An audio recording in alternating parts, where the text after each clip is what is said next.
Welcome to Tossing Grenade the Windmills.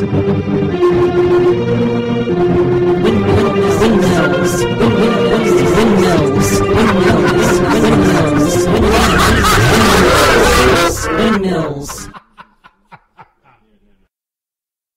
Hi, my name is Matt Franklin. Tom's mic has died a horrible death, and he's asked me to take over for him for the podcast for a little while.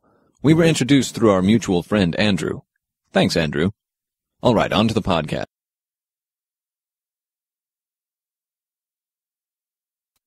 Chapter 6. Jarvi called them Snark Zombies. The Lewis Carroll poem had been the component he'd used for the second Chaos Stone, and thus far the new batch seemed remarkably successful. Jarvi didn't understand everything about the Snark Zombies, but he could see something in their eyes. They were definitely a mental virus of some kind. Jarvi laid back and propped his feet up on the manager's desk in the warehouse that he'd appropriated for himself, and watched his workers building holding cells.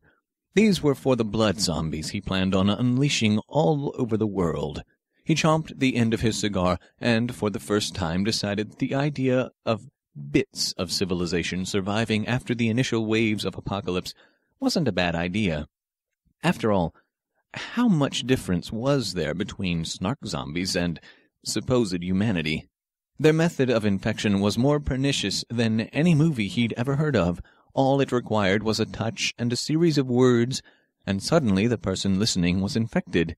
At that point, anything he or another Snark Zombie told to them 3 times was instantly and totally believed. The victims were still biologically alive, with the memories and personality quirks of the original host, only their souls seemed to be dead. Jarvi had no soul-o-meter, so he really didn't know if this was true. They seemed a little less intelligent than humans, but then Jarvi had never been a firm believer in the competence of humanity to begin with. The Snark Zombies didn't make for great sex partners. He'd first infected some rather attractive girls, but even when they went through the motions, they didn't seem to experience pain or pleasure. He had spent 3 or 4 hours with one, trying to get her to fake it just right, but no matter how hard he tried, she, and all the others, still had a distinctive corpse-like attitude. So, not so great for dating, but they made for great workers. The cream of the crop thus far had been 2 or 3 intelligence analysts who had been able to help him plan his assault. They had also helped him stay under the radar. Jarvi gnashed his teeth in frustration when he thought about that, biting the cigar in 2 and then throwing the halves into a trash can in disgust. Grenademan. Who the hell was he? He was both Jarvi's greatest ally and his greatest source of frustration.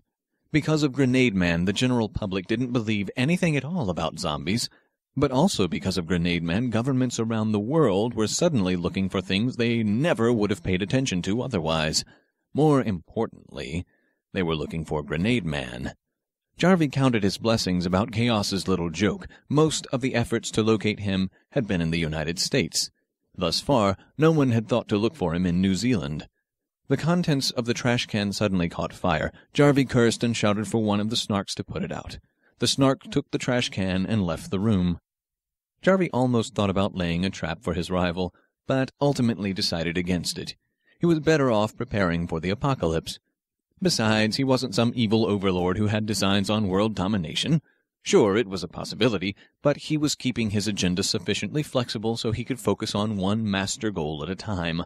Right now, he was working toward creating an apocalypse that stood very little chance of failing. Then he was going to ensure that Doc and company were killed.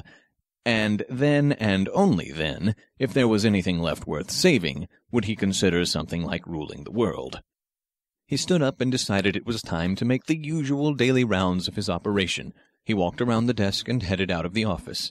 As he walked down the stairs, he blocked out the cries from the people who were waiting for processing.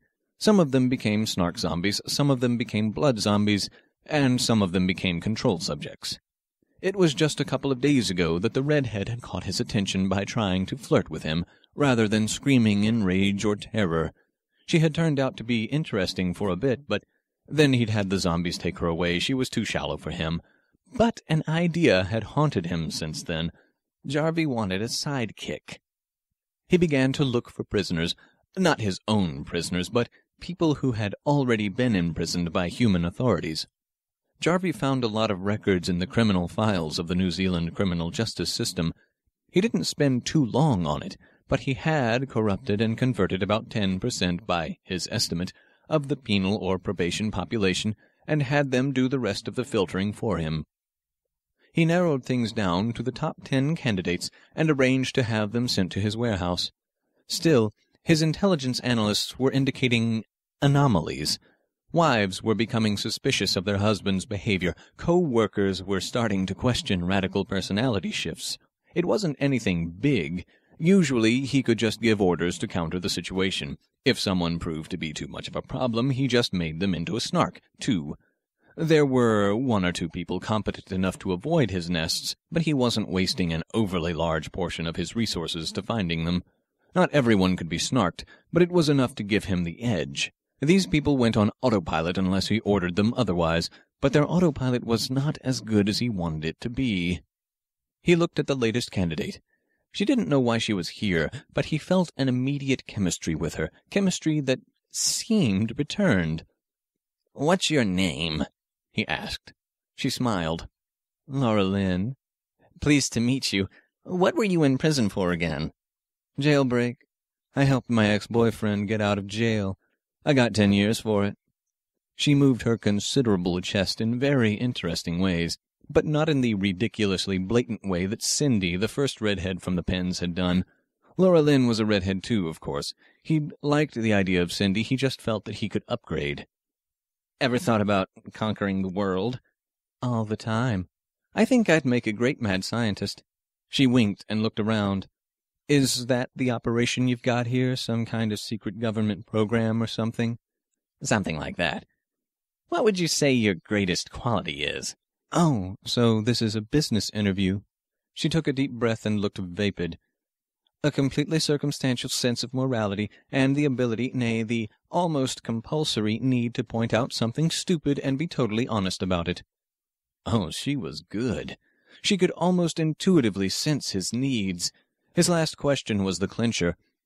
"How do you feel about sexual harassment in the workplace?" This time she was far more blatant as she stood and walked across the room toward him. "Well, I'm a liberated kind of gal. Except right now I'm an incarcerated liberated kind of gal, so I'm thinking the guy who gets me free can harass me all he wants." She sat in his lap and moved her fingers on his cheek. Yeah. Jarvi didn't feel much need to interview numbers 7 through 10 anymore. He had them turned into snarks and sent to the holding pens. Jarvi told Laura his plans thus far. She was impressed, and that meant genuinely impressed, not like pretend shallow Cindy impressed. It was at that moment that Jarvi realized his penchant for grudges was probably going to make him vulnerable in the future, but he couldn't immediately think of a solution. He was who he was, and he dealt with people who crossed him. Everyone. They were having a date at the local McDonald's. It was something that reminded him of home. Laura looked at him with a look of abject disgust. "Are you seriously going to eat that?" she asked. Jarvi looked at his hamburger and looked at her. He smiled and took a bite. "Haven't you ever read Fast Food Nation?" "Can't say that I have." "Well, if you had, you wouldn't be eating that. Don't expect me to kiss you after you've been eating that crap." Jarvi considered mentioning the fact that he could make her do so in a number of ways, but they both knew the extent of his power, that, and if he'd wanted a companion without free will, he'd have created a snark, and Jarvi had never really been satisfied with masturbation. "You know, people didn't stop eating sausage after Upton Sinclair wrote The Jungle." Laura laughed and shook her head. "Teddy Roosevelt did. That's why people are still eating sausage, dummy. If they had read that, they wouldn't be eating here." Jarvi pointed to her salad.